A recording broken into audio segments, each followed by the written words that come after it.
पुरी जिला सत्यवादी ब्लॉक सारंगजोड़ी ग्राम पंचायत रे एक उन्नयनमूलक कार्यर भित्तिप्रस्तर स्थापन करिसेंती सत्यवादी विधायक ओम प्रकाश मिश्र।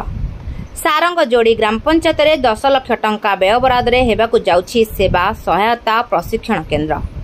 एही भित्तिप्रस्तर स्थापन समय स्थानीय अंचलवासी एवं बीजेपी समस्त कार्यकर्ता उपस्थित थिले। सारंगजोड़ी पंचायत रे आमे आज अच्छु दीर्घ दिन धरी पंचायत रे पंचायत ऑफिस बहुत पुराना दिन थिला जो कि बहुत प्रकार समस्या थिला।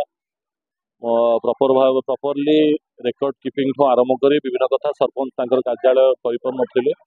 सरकार द्वारा जीपी फैसिलिटीज माध्यम रे आर्थिक अनुदान दिया जायछि। सरपंच वार्ड मेंबर मानकर बसिबा पई बैठक ऑफिस गोटे फंड व्यवस्था कराई। आज तार शुभ दवाई आज सरपंच और जिला परिषद तरफ निमंत्रण था। आज आसी पहुँचलु और सब माँ मैंने पंचायत जो मैंने अच्छा मुरबी मैंने अच्छा से सहित सुख दुखर संपर्क तैयारी करें। पूर्व सरकार बर्तमान पूरा द्रुतगति कार्य विकासमूलक कार्य आगे चलती तत्वावधान देखो साधारण लोक आमको निर्वाचित कर काम करने सरकार आसुवा समस्त सुविधा को तदारख करने आमको दायित्व देते। तेणुक आज सारंगजोड़ी पंचायत को आज आसवा जो विजिट तादर गोटे अंश विशेष तो निश्चित भाव ये आम समस्त गुरु दायित्व केवल आमर नुहे मीडिया बंधु जो मैंने अच्छा मीडिया बंधु मान आखि सब अधिका तेज आम मान अपेक्षा तेणु आपण भी गुरु दायित्व अच्छी कौटी जब आप देखिए आमको भी जन कौटी कार्य जब अनियमितता होती असुविधा होती तो आम गोटे चिंता भितर अच्छु कि भाव सत्यवादी सामग्रिक विकास हो।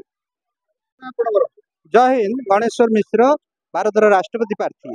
स्थानीय बासिंदा हिसाब से आज जो कार्यक्रम उन्नतिमूलक कार्यक्रम ये पंचायत रे जो कार्यक्रम आज भूमि पूजन करागला पंचायत सारंगजोड़ी गृह निर्माण पाई यह अत्यंत स्वागत योग्य पदक्षेप माननीय विधायक सत्यवादी ओम प्रकाश मिश्र एपाई आम जनसाधारण बहुत बहुत अभिनंदन करुचु एवं आमर माननीय मुख्यमंत्री श्रीजुक्त मोहन चरण माधी को अनुरोध आम ये पंचायत रे गोटे बात्रा आश्रयस्थली कले आमर गरीब असहाय व्यक्ति माने एटी बन्या बात्या समय आश्रय नहीं पारे।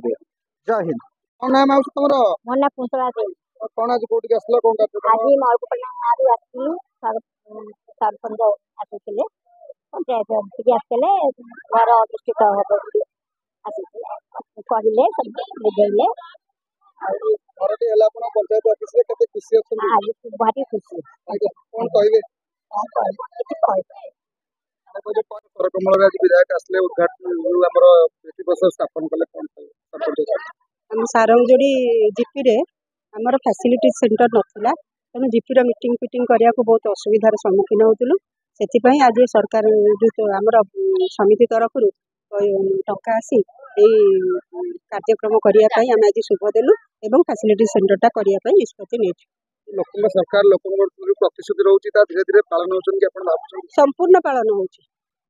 बहुत दिन पर आम जो सरकार पाइचु वर्तमान आमर प्रधानमंत्री हूँ बा मुख्यमंत्री हूँ तांकर जेकोसी सब योजना मान आम निश्चित रूपे समस्त निकट में पहुँचाऊँ एवं कार्यकारी करूँ। स्थानीय विधायक लोक समस्या सब तत्परता और सत्यवादी जन शुणी अभियोग शुणी जन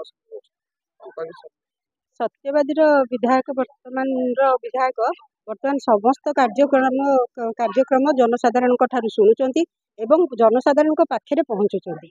यहीटा होमर सरकार गोटे भल निष्पत्ति नहीं बर्तमान विधायक मैंने आसिक समस्त जनसाधारण पाखे पहुँची पार्टी दुख शुणुंट आ तुरंत समाधान पाई पदक्षेप ग्रहण कर।